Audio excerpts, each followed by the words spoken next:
Section 1. You will hear a conversation between a travel agent and a customer who needs to book a hotel for a group visit. First, you have some time to look at questions 1 to 6.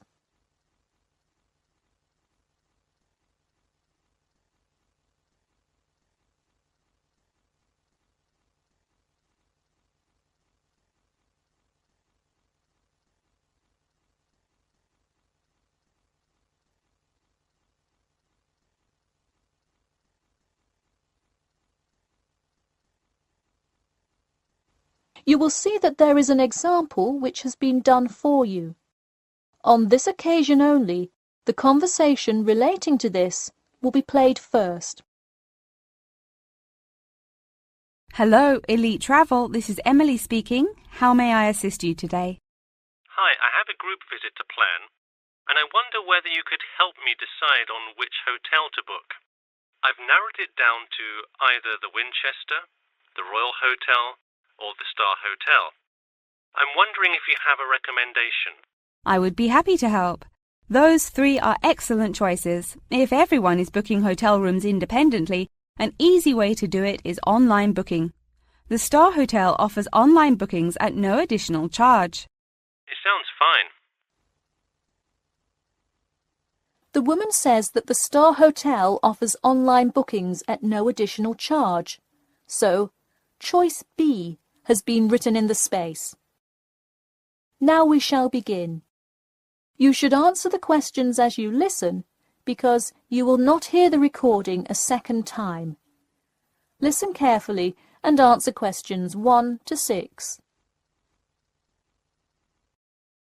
Hello, Elite Travel. This is Emily speaking. How may I assist you today? Hi, I have a group visit to plan, and I wonder whether you could help me decide on which hotel to book. I've narrowed it down to either the Winchester, the Royal Hotel, or the Star Hotel.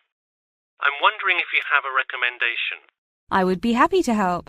Those three are excellent choices. If everyone is booking hotel rooms independently, an easy way to do it is online booking. The Star Hotel offers online bookings at no additional charge. It sounds fine. Yeah, and you can even book the gorgeous sea view rooms if you act quickly.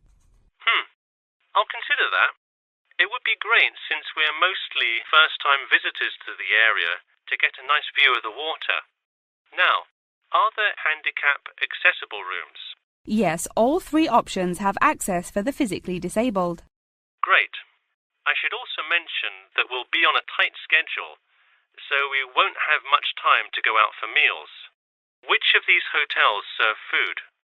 There is a limited continental breakfast menu at the Star and at the Winchester. For a full restaurant and room service, the Royal Hotel is your best bet. Oh, wonderful. Could you tell me more about the restaurant? Absolutely. In the morning, there is a gourmet buffet or a la carte item, and after 11 a.m., lunch is served in the dining room. Dinners are in a nice, low-key but high-quality setting in the hotel's private dining room, and Fridays feature the house jazz band. How lovely. Is there a group discount?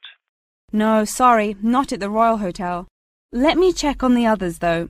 Could I place you on hold for just a second? Sure, thanks. It looks like there is one at the Winchester. 15% off when you book 8 or more rooms. Really? Sold. We'll book at the Winchester. Wait, is it suitable for children, though? We'll have a few little ones in our group, and it would be great to have a way to keep them occupied. Yes, in fact it has a play place that kids just love, with slides and swings and everything. Definitely a good hotel to bring the kids. Okay, great. Before you hear the rest of the conversation, you have some time to look at questions 7 to 10.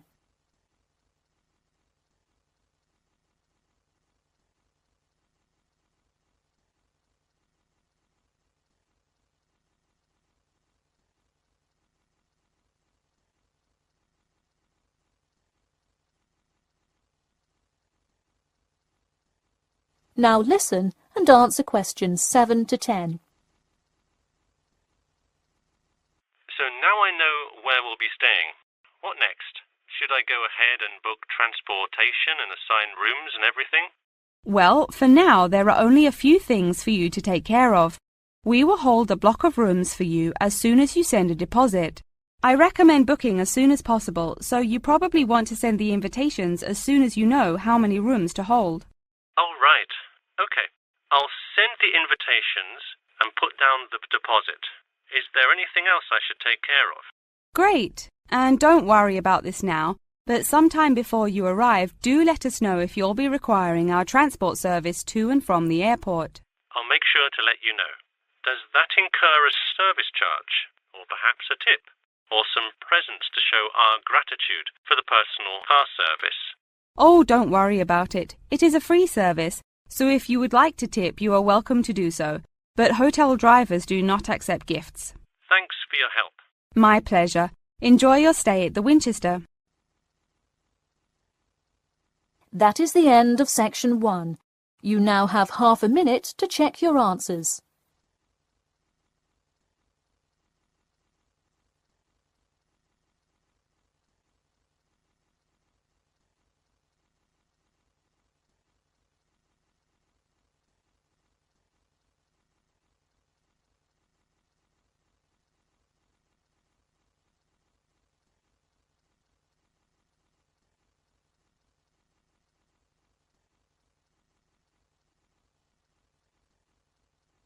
Now turn to section 2. You will hear a talk about the 11th Annual Durham County Car Exhibition. First, you have some time to look at questions 11 to 16.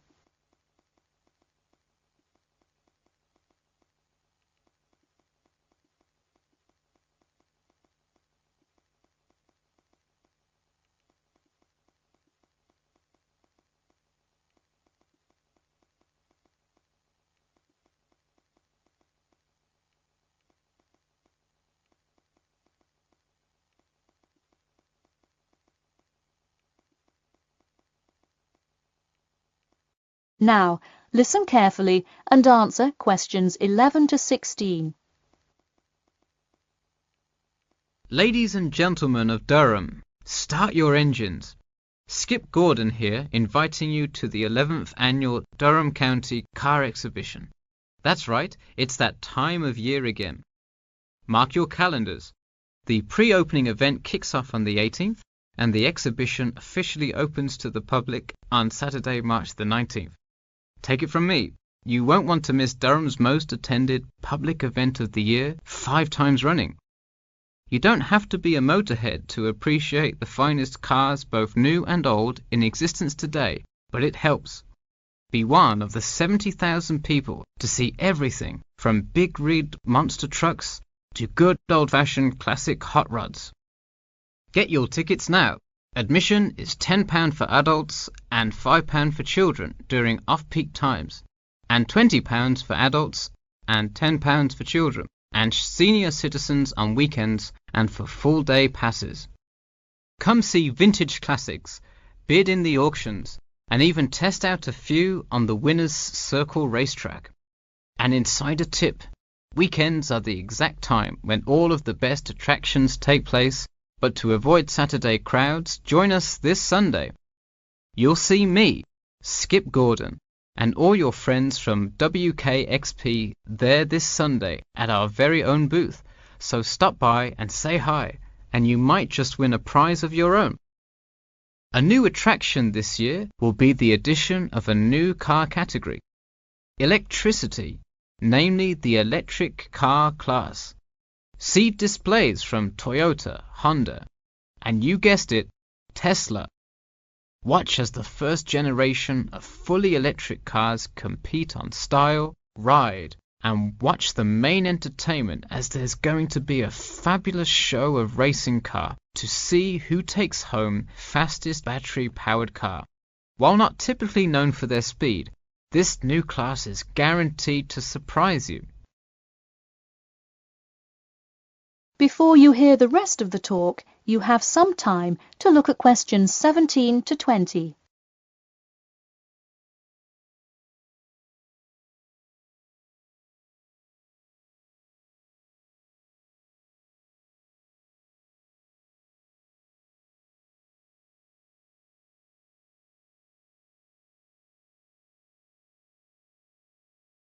Now listen and answer questions 17 to 20. Get tickets before they sell out. Last year's tickets sold out fast, so we upped the attendance this year. That's right, more seats. But don't wait. Act now and save. That's right, if you buy your tickets before this Friday, you'll get 2 for the price of 1. That's right, 2 for the price of 1. And don't worry, kids, just like last year, there's something specially for you. Wreak havoc on the road with the Kids Crazy Cars ride, and then race around the Tiny Tykes track in your favorite child-sized race car.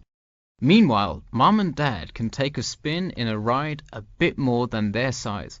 We're rolling out a massive dirt track so you can get behind the wheel and test drive something a little more adventurous. Put the pedal to the metal in a 4x4 SUV as you go over bumps and navigate through twists and turns. You'll want to buckle up. You heard it here. Act now to get in on the fun at the Durham County Car Show before it's too late. Come for prizes, good prices, and good old-fashioned family fun. We had a lucky draw for a new car last year, but this year our main event is the Monster Truck Rally, where one lucky fan will win a chance to experience the thrill from behind the wheel, well, next to the wheel, as they ride with legendary driver Smash Tate. Feel the speed firsthand and talk to a living legend in a true, once-in-a-lifetime opportunity. For tickets, go online to www.durhamcountycars.com or call 1-888-CAR-SHOW now. We'll see you there, and always remember to buckle up. That is the end of section 2. You now have half a minute to check your answers.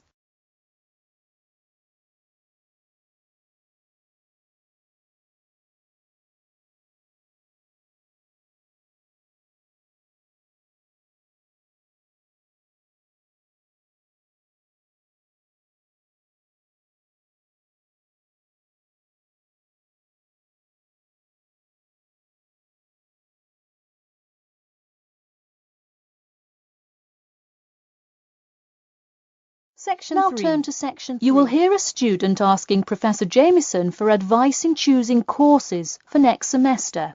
First, you have some time to look at questions 21 to 23.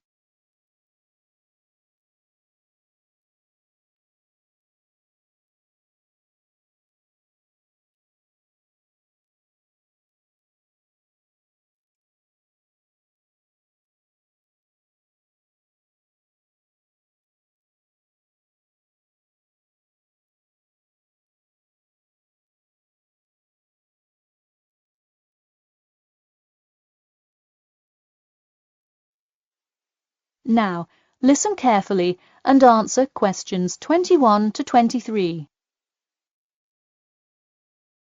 Hi, Professor Jameson. I was hoping we could talk this week about choosing courses for next semester. That sounds great. Any idea yet, or what you'd like to take? Well, I was hoping you could kind of tell me. There are so many to choose from. I don't even know where to start.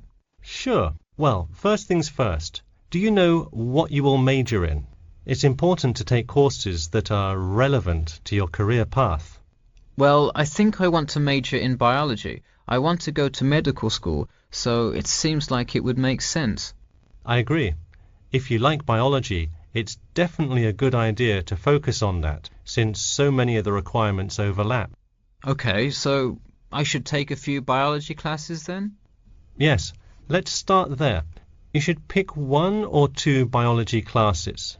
Not just any biology classes, though. If possible, read online or talk to senior fellows and find out about the structure of the courses. You don't want to end up signing up for 2 classes that require labs in the same semester. You'll spend so much time in the biology department that you won't see the light of day. All right, good idea. I heard labs can be as long as 4 hours. That's true. And another thing, make sure the topic is either relevant to your major or something you're interested in learning about. It sounds obvious, but do not just take a class because you heard it was easy or because it does not require attendance.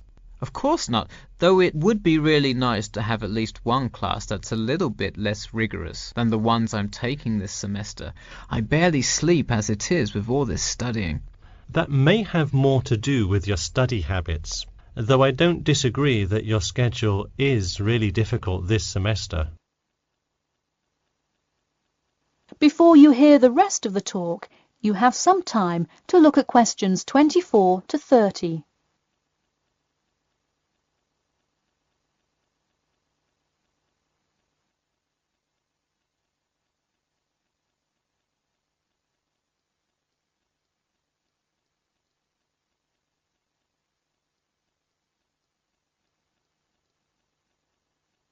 Now, listen carefully and answer questions 24 to 30.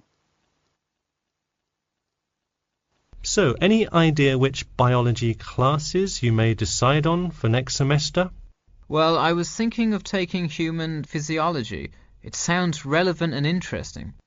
I think it is an interesting class, but I would recommend against it. You're already in human anatomy, which also covers physiology, so it would be repetitive and probably not the best use of your time. If I already know some of the stuff, I could take it to boost my GPA a little bit.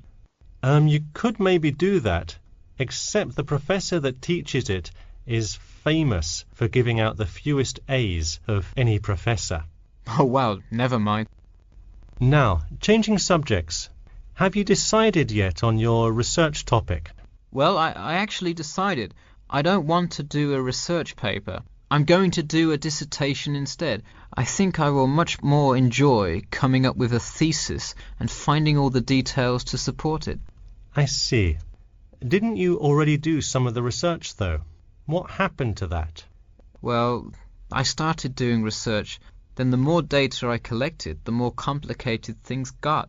I realized I would have to take a lot more steps to randomize the sample, and then I realized I would need to control for more factors. I see.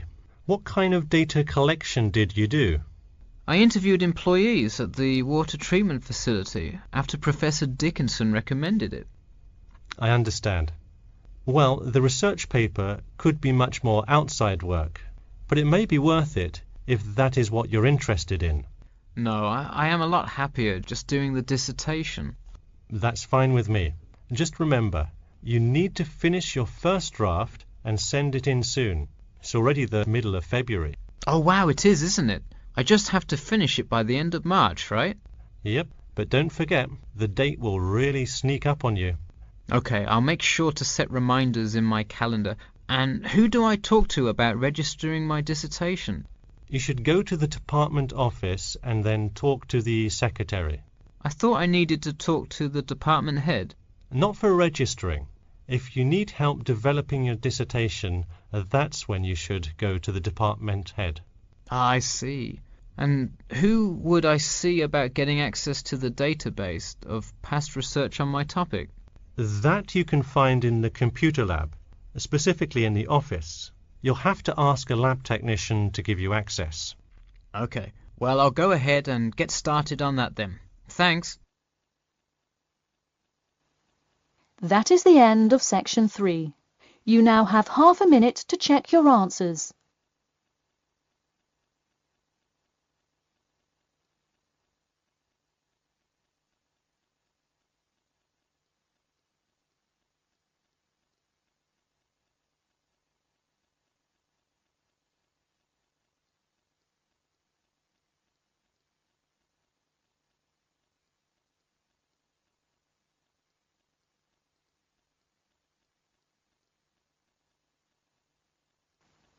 Now turn to section 4. You will hear part of a lecture about the role of sleep in humans and animals. First, you have some time to look at questions 31 to 40.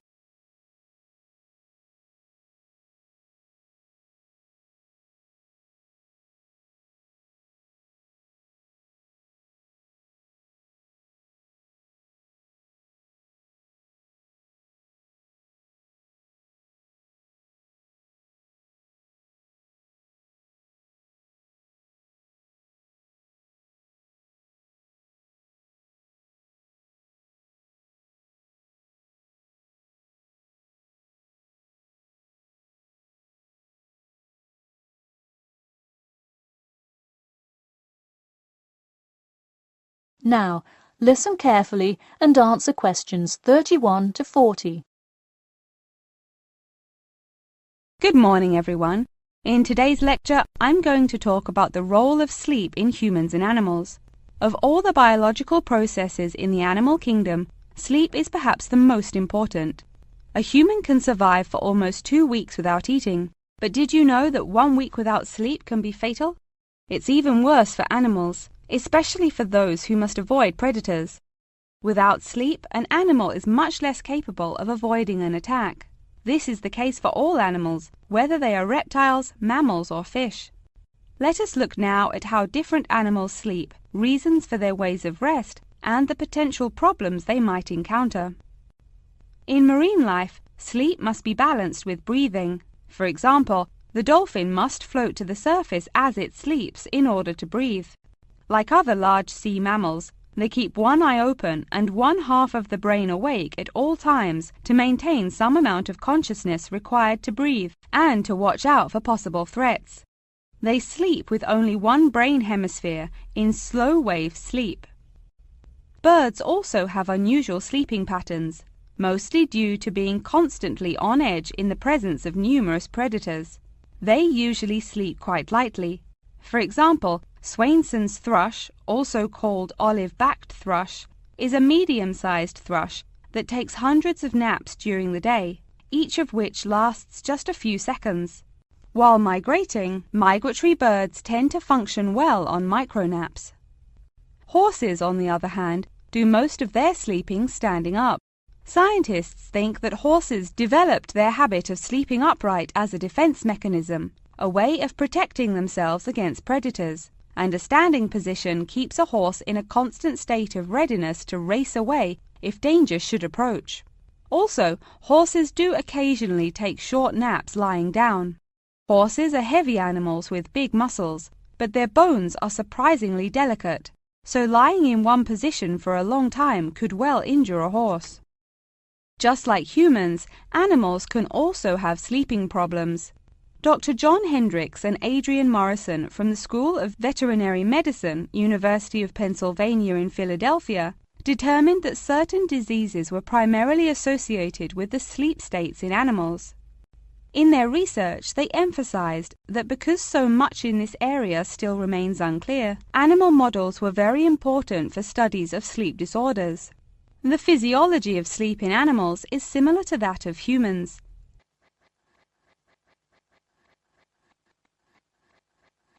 But why do we humans sleep? Researchers and scientists believe it helps us organize our memories of the day, that sleep acts as a kind of filing system for the brain. Without it, our thoughts become disorderly and confused, which leads to increased likelihood of accidents and a tendency to say and do bizarre things. Researchers also believe that sleep plays a key role in learning. We sleep so that the brain can integrate new knowledge and form new associations. Because of the similar sleeping pattern to that of humans, rats are often studied in order to increase our knowledge of human physiology. In one study, rats were kept awake for almost 2 weeks and their behavior was observed. Researchers found the sleep-deprived rats could hardly remember anything of what they had been taught that day. For example, one rat had been taught to recognize pictures of various Parisian landmarks in order to receive food. Pressing a button below a picture of the Louvre would result in food being released, and so forth. However, when deprived of sleep, they would press buttons seemingly at random. In addition to rats, the fruit fly, a small insect that feeds and breeds on spoiled fruit, also has been used as a model organism, and thousands of scientists around the world work on it. But why was the fruit fly chosen to be studied? It was for practical reasons. The most important one is that the relationship between fly and human genes is so close that the sequences of newly discovered human genes, including genes that show a susceptibility, can often be matched against their fly counterparts. This provides an indication of the function of the human gene and could help in the development of effective drugs to help people with sleeping disorders.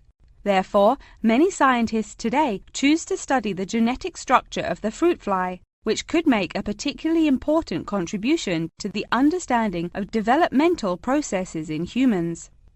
In conclusion, sleep is a necessary part of life, not just for humans, but for the entire animal kingdom. Now, I'd be happy to answer any questions you may have. That is the end of section 4.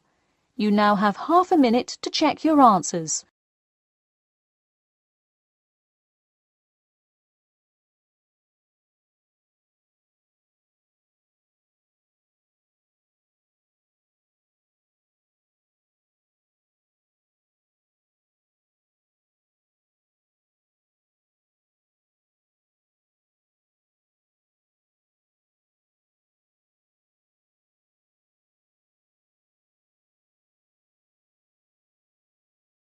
That is the end of the listening test.